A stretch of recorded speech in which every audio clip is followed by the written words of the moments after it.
26-এর ভোটযুদ্ধের আগে কার্যত ধর্মযুদ্ধ আপনি বলতে পারেন, কারণ আগামীকাল 5 লক্ষ কণ্ঠে গীতা পাঠ হবে ব্রিগেডে এবং তার তোড়জোড় ইতিমধ্যে শুরু হয়ে গিয়েছে।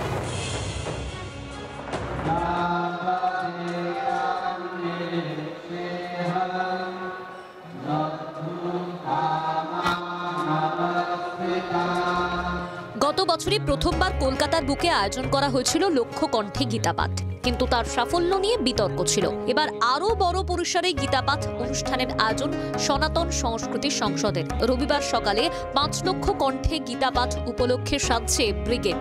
উদ্যোক্তাদের দাবি, বাংলা তো বটেই, ভারতের ইতিহাসেও এত বড় মাপে গীতাপাঠের আসর এই প্রথম। অনুষ্ঠানে পড়শি দেশ নেপাল ও বাংলাদেশের সাধু সন্তদের আমন্ত্রণ জানানো হয়েছে। আমন্ত্রিত রাষ্ট্রপতি, প্রধানমন্ত্রী, মুখ্যমন্ত্রী, রাজ্যপাল। শনিবার শেষ মুহূর্তের প্রস্তুতি খতিয়ে দেখেন কার্তিক মহারাজ। 5 লক্ষ কণ্ঠে গীতা পাঠের আয়োজন করা হয়েছে ব্রিগেড প্যারেড গ্রাউন্ডে। গোটা মাঠ জুড়ে থাকছে বসার ব্যবস্থা এবং দেশ বিদেশ থেকে সাধু সন্তরা এসে যোগ দেবেন এই অনুষ্ঠানে। 3টি মঞ্চ করা হয়েছে। মূল মঞ্চে থাকবেন রাজ্যপাল ও প্রধান সন্ন্যাসীরা। 25টি গেট করা হয়েছে। কোনো প্রবেশপত্র নেই, প্রত্যেকেই অংশ নিতে পারবেন অনুষ্ঠানে।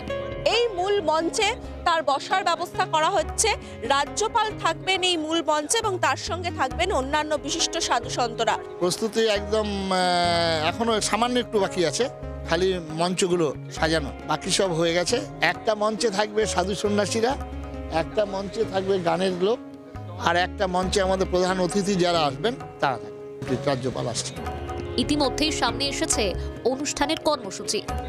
সকাল 8টায় শুরু হবে বেদ পাঠ, এরপর ধর্মীয় ভক্তিগীতি, 9টায় ভব্য শোভাযাত্রা, এরপর সনাতনী পরম্পরা মেনে রথে করে এনে গীতা স্থাপন, 9:30 থেকে প্রবচন, 11:30 থেকে গীতার 3 অধ্যায়ের সমবেত পাঠ শুরু।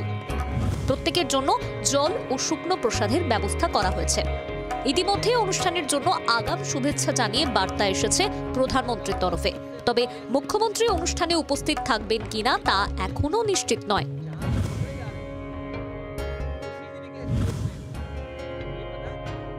মন্ত্রীকে আমন্ত্রণ জানানো হয়েছিল, কোনো রেসপন্স পেলে? এখনো পর্যন্ত রেসপন্স পাইনি। জানিয়েছি সব রকম সাহায্য উনি করছেন, কারণ মৌনং সম্মতি লক্ষণম, প্রশাসন অ্যালার্ট হয়েছে, তার হাতে প্রশাসন, অসুবিধা কিছু নেই। যিনি বলেন হিন্দু ধর্ম গন্ধা ধর্ম, যিনি বলেন মহাকুম্ভ নয় মৃত্যু কুম্ভ, যিনি 22শে জানুয়ারি 2024 একমাত্র মুখ্যমন্ত্রী রাম মন্দিরের বিরুদ্ধে মিছিল করেছিলেন, তিনি গীতা পাঠে যাবেন কেন?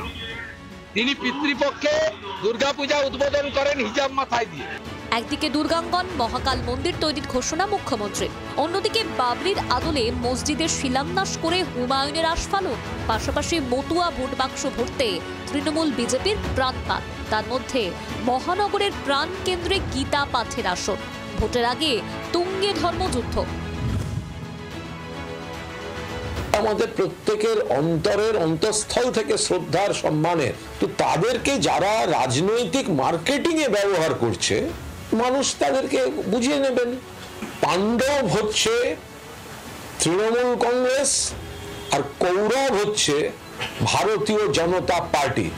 26-এর মহারণ ঘিরে তাচ্ছে বাংলা। কোন দলই অন্যকে এক চিলতে জমি ছাড়তে রাজি নয়। সেই সংঘাতে সব পক্ষেরই অস্ত্র এখন ধর্ম। রক্তিমা দাস ও শ্রেয়সী গঙ্গোপাধ্যায়ের রিপোর্ট, জি 24 ঘন্টা।